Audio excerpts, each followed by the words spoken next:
John here. So in yesterday's video I showed you a very helpful exercise to get your left hand to wake up, but it also helps you with your overall technique, so it will help your alternate picking and sweep picking as well. But I will link to that here so you can check that out if you missed it.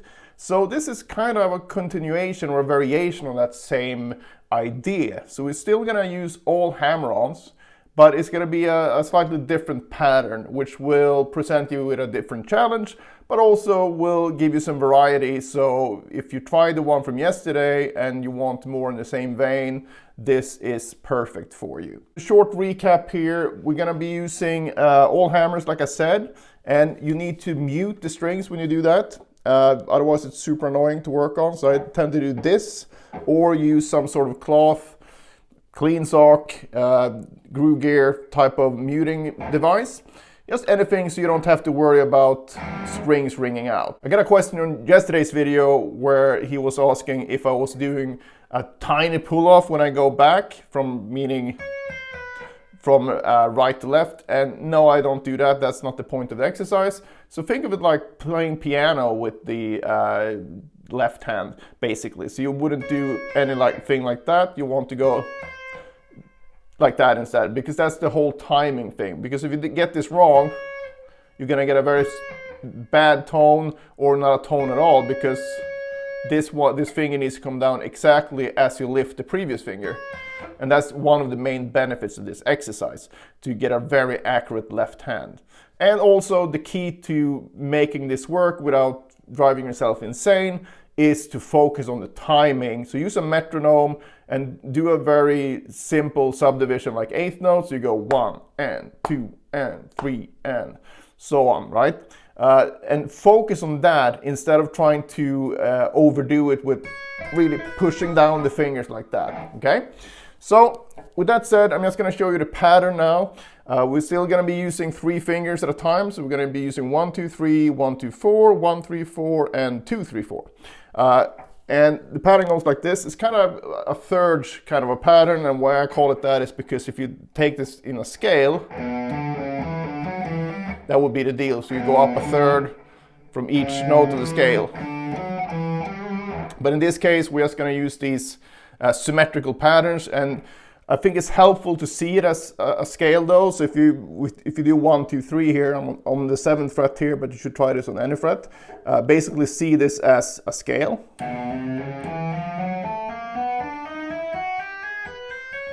And if you would number the notes, it can be easier to do that to learn the sequence. You would go 1, 2, 3, 4, 5, 6, 7, 8, 9, and so on. And then for this sequence, then you would go every other number. So you would go 1, 3, 2, 4, 3, 5, and then 4, 6.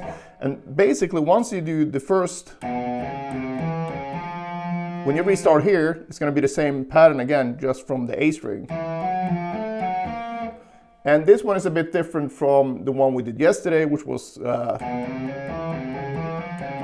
groups of 4, because this one you kind of have to go back right away, so it can be trickier at first. So that's why I led with the other one yesterday. But again, if we just try it, I'm not going to do the whole thing obviously, but just so you can get an idea. And where you have the tabs available on Patreon as usual. You have a link in the description. So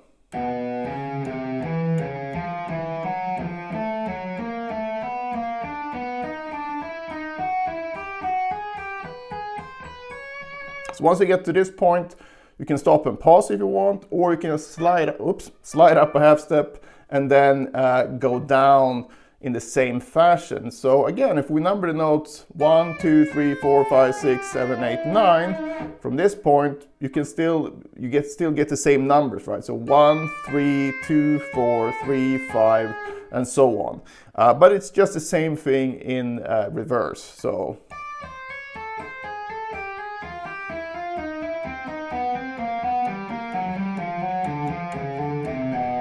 then you're back where we started. Then you will do the same thing with 1, 2, 4.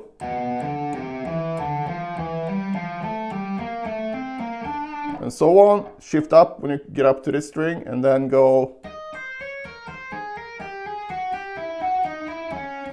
And then when you're done that, you do 1, 3, 4. Same thing, So every time you get up to that string, whoops, you slide up or you pause. Again, it's not about working on the slides, it's about working on the timing of the left hand. So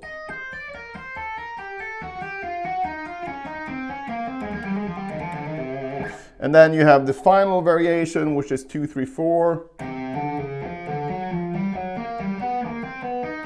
which will probably be more annoying than any of the other ones, but it's very, very important to work on.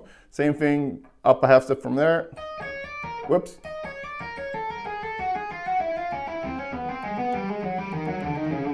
And really keep this at a low tempo. That's super important when you work on this stuff, because there's no point in being like, trying to just do whatever. You really want to make sure you get everything correct while keeping relaxed and being able to focus on the timing of the notes. And I think especially for this one, if you try to do this too fast, you will just be flopping your fingers around, and that won't be very helpful.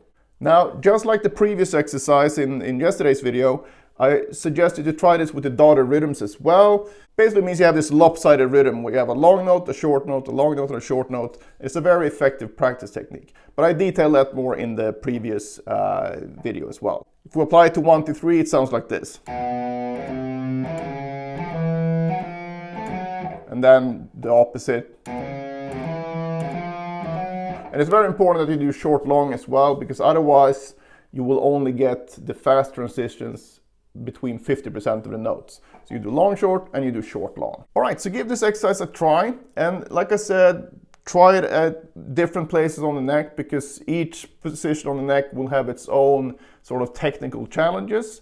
So I wouldn't shy away from the areas where you feel that it's harder. With one exception. If you feel like you're down here and you feel like your wrist is really bent or anything like that, I would stick to positions that are easier on your wrist. You never want to practice like this, because that's a surefire way of getting carpal tunnel syndrome.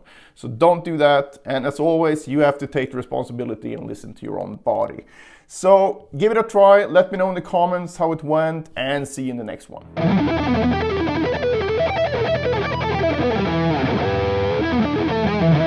Back in the day, I used to have real issues with fast alternate picking when it came to 2 notes per string. I was fine with 3 notes per string, but the 2 notes per string thing was a bit harder to crack.